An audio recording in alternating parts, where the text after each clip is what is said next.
Thanks for everybody being here today. Obviously a tough loss down in Orlando this past weekend, 41-28. Kind of the tale of two halves, as we all know. Certainly didn't start the game off very well. That's a lot of that's due to UCF. Certainly they've kind of got it going right now in our league. They have for the past several years. Very talented roster, very good coaching staff, and they came out and kind of hit us right between the eyes, and we staggered around a little bit there at the beginning. But pleased with how we responded after halftime. Got back into it in the third quarter. Thought we had a chance there towards the end of the third quarter to get it to a single-score game. Just never could quite get it beyond that 13-point mark. But as we come out of the game, disappointed in the loss, encouraged by maybe taking another step forward with our young program and the culture that we're trying to continue to develop. I thought the players came back, after getting, whatever time we landed. I think I laid down about 4:30 a.m. Sunday morning. The players came back in Sunday afternoon and had a short but very spirited practice. You could tell that there was determination already back on their minds to continue to take the program forward. So I'm excited about that and their attitude. Looking forward to getting back out on the practice field this afternoon after doing all of our prep work for South Florida. Excited to be back in Dowdy-Ficklin this coming Saturday for what will be a highly competitive game. Should be a great atmosphere with homecoming here at East Carolina, and just excited to get back out there with our team. So, questions about the Central Florida game or South Florida coming up? Coach, can you maybe address the injuries with Beyonce and Luke off played and Henderson as well? I think they'll both be okay. Yeah. There is a lot of work with that chart on the offensive Yep. line. Is that because you kind of rotated a lot of guys recently, or is that injury related, or what? It's not injury related. I mean, I think you look at the oars across the board on our depth chart, and it's something that's we're seeing more and more is, how you practice throughout the week is going to determine who starts on game day. And we got that going on both sides of the football. I think that's been healthy for our roster. I think that's been healthy for the work on the field. And I think we're seeing positive results on game day because of the continued positive practices we're putting together. Coach, I know you addressed some of this in the teleconference yesterday, but can you talk about some of the adjustments you made at halftime, you and your staff, that was the difference in the second half versus the first half? I think there were adjustments from simplifying some things, especially defensively at halftime. But the biggest adjustment was probably between the ears with the players and just kind of regrouping them. We've put together 2 pretty solid weeks of practice going into that game. I was very disappointed in the first quarter. I don't think it's for lack of effort. I do think it's for lack of execution. I think that when, again, Central Florida is extremely explosive on offense, very talented. And I think when they, were able to put up a score pretty quick and hit a big play on us, I do think we, maybe didn't respond real well. And I think that comes from a lot of scars from the last several years. I think when we got refocused and the guys, we talked at halftime just about what we've been doing, what we want to do, how we want to play. I think that coming out in the third quarter, getting the 3 and out and the block punt, then following that up with another 3 and out, all of a sudden the confidence level was there. And I think that's the biggest thing that we had to adjust at halftime, was just trying to get confidence back in the way we play. They're doing positive things on the practice field. It's not perfect, but the effort's there, the physicality's there, and you're continuing to see, when you look at the second half, you're continuing to see us take steps forward with the physicality of the way we play. We did more things correctly in the second half. We didn't make some of the big mistakes we made in the first half. And against a talented team, if you make critical errors, especially in coverage, those 2 receivers we played are pretty talented. They're going to expose you. So, hopefully we can have a better fast start, this Saturday. But it's continuing to have confidence in ourselves and faith in each other, I think, is the real key to our success. Coach, you mentioned confidence. How do you carry that second half confidence against Central Florida into Saturday's game? Well, I think that the second half should give our guys confidence that they can compete. Some of the seniors pointed that out to me, Sunday evening in our leadership council meeting. Just, that the second half maybe helped them because they have had, limited success against some of the better teams in this league the last 3 years. The thing is, we should feel, that we could go toe-to-toe with anyone, given the way we have played against Temple and the second half against UCF. But the thing is, we've got to go out and we've got to play with confidence. We've got to play aggressive. If we play passive, if we play on our heels, we're going to struggle against anybody. We've got to go out and we've got to play together and do the things that we do on the practice field. And that's going to be the real key to the stretch run we're getting ready to get into. Coach, you talk about the between the ears part. Is that almost a counter-puncher's mentality, a boxing mentality where you're going to hit me, but I'm going to hit you harder? Is that kind of the physicality that you wanted to put on your program? I just think we can't back down. I think we've got to be the aggressor, and that's the style of play we want in all three phases. We want to be a very aggressive football team. We coach them that way.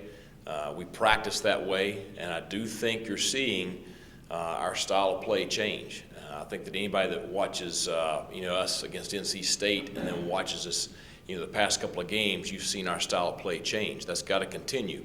I think you'll look up in a couple of years, and I think a lot of us will remember this year and watching a little bit of the evolution. But that's and we're going to face this league as a bear now. We all know that. I mean, Central Florida's good, South Florida's good, Cincinnati's good, Temple's good, SMU, they're all good. It's every single week you're going to get a quality opponent, and they get scholarships too, and they got good coaches on their side as well. So, they're going to come at us. We're going to go with them, and that's what makes college football exciting and fun. But we cannot take a passive approach ever. Apathy is something we want to completely eradicate from our program. Those days need to be long gone. Nobody's feeling sorry for us, and we ain't feeling sorry for anybody else. It's you give your best shot to us, we're going to give you our best shot. That's kind of the deal we want on game day. Coach, it seems like that aggressive approach is showing up on special teams for the first time in I don't know how long. 2 block punts in a season. I don't think we've seen that here in quite some time. Is that translating into that aggressive nature in the special teams department? Well, I think it's aggressiveness. I think it is continued development. We talked during preseason camp about special teams and the way we work it.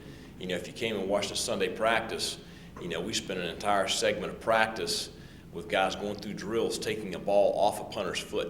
And we rep blocking punts every Sunday night, and then we work the scheme during the week. Those fundamentals on Sunday night, you're seeing those show up. Whether it's on the punt return team or whether it's on the field goal execution there at the end of the first half, you should see us continue to improve on special teams because of all the work that Coach Tesh and the players are putting in, throughout the week with those units. But we want to be aggressive in all phases. I know it's just the next game, but where y'all are at with South Florida, in the division, rank-wise and that stuff, is this the biggest game to this point of the season? It's the biggest game of the year. It's the only one we got this week. So that's the case every week. So they all count the same. Is it a big game? Yeah, it's a big game. It's at home. It's homecoming. It's a conference opponent. There's a lot at stake for both teams. Biggest game of the year. Coach, So. it's painted purple Saturday. What are your thoughts on the color purple? Well, it's my favorite color. So I've got a lot of it in my wardrobe. So, we're excited about being back at home. I would expect a crowd of purple here on Saturday. I would expect to see a purple when we get off the buses down here for the Pirate Walk. It should be just a real exciting weekend around the game. And, we talked Sunday about homecoming, and, it's one of those things where the players, they can't get caught up in everything with homecoming, all the festivities and things like that. That's for the fans and the alumni. But it all centers around the game. And, I talk to the players each year because every university is the same and every homecoming is the same. Our job is to win the game, because if we win, everybody has a great homecoming. If we don't, then it kind of, screws the weekend up. So we got to make sure we keep our focus on our job. What are some of the things that get your attention with South Florida when you look at them on film and some of the games that you've seen them play this year? Well, they're a big, good-looking bunch. Now, they're going to look good getting off the bus. Now, they got a talented roster, and Defensively, I think that they are very sound, a big physical athletic front. The Mike backer, Macon, is having a great year right there. The defensive end, Reeves, is having a fantastic year. In the secondary, they're very aggressive. The transfer Sales, he's having an outstanding year, but, they're a sound defensive football team, and you expect that from Coach Strong with his background. I think offensively, big athletic front. Their skill guys run really well. Cronkite, I think everybody knows him. I think he had a pretty solid game against us last year and has had a really solid start to the year this year. He's coming off a streak of a couple of 100-yard games in a row before last week. I think he had 90 yards last week. They've been had a little bit of unrest there at quarterback this year with Barnett being out, but McLeod is really an impressive athlete and dual threat guy, runs really well. Throws the ball with good accuracy, good arm strength. I know he's had some bumps and bruises, but I would expect him to start. And he ran around really well against Navy last week. I know that they brought the backup in there late in the game, but I think that probably had more to do with where the score was than anything with McLeod's health. So I would expect him to start Saturday. Coach, they've been able to get after the quarterback pretty good this year defensively. Will you make any changes or maybe stress that a little bit more to your offensive line and offensive personnel this week? Well, you make changes each week depending on the opponent. Obviously that's been a big point of emphasis here the last several weeks, and I thought we did a better job last week with that, which resulted in more effective offensive output. But they've done a great job pressuring the quarterback. They've done a great job forcing turnovers this year. So, we're going to be challenged on offense this week. Aaron Renzo racked up a bunch of tackles at UCF. How's he grown kind of within the scheme and that side of things? Well, he didn't play much early in the year because, he wasn't real good at playing within the scheme. And so I think it finally registered to him that if I don't focus up on trying to be more disciplined, I'm not going to play. He had a really good open week of practice, had a really solid week last week of practice, and it resulted in him getting the starting nod, and he backed that up with his play. And I think, certainly he's a talented player. As we looked at film from a year ago, he was one that stood out both positively and negatively. He was a big play for somebody about every play, so it was either us or them. And so he's just got to continue to become more consistent playing within the scheme, but when he can, certainly he's an impactful player. And that gives us more competition there. Now all of a sudden, Bruce has got competition, so that's going to make Bruce better. And hopefully he responds accordingly. And, hopefully that'll translate to Xavier having more competition, which will make him better.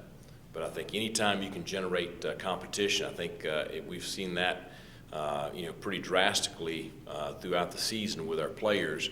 It brings out the best in both players as long as they handle it appropriately. The guys that don't want competition, that want to pout and sulk, they're probably going to get buried, when things work out throughout the season. You talk a lot today about confidence. When you look at Saturday, the difference between winning and maybe a close loss or playing well, what did that do with these players with confidence? I think anytime you win a league game, it's going to be a boost. And I think both teams are looking for that. But it's tough to get them. So I think a win on Saturday would certainly do a lot, for the confidence and for the program and taking that next step. And at the same time, South Florida is sitting there saying the same thing. So one of us is going to leave here with a loss, and that's just the facts and reality. Hopefully we can, work hard and find a way to get a win by one. So it should be a great game. Anything else? Thanks a lot. Go Pirates.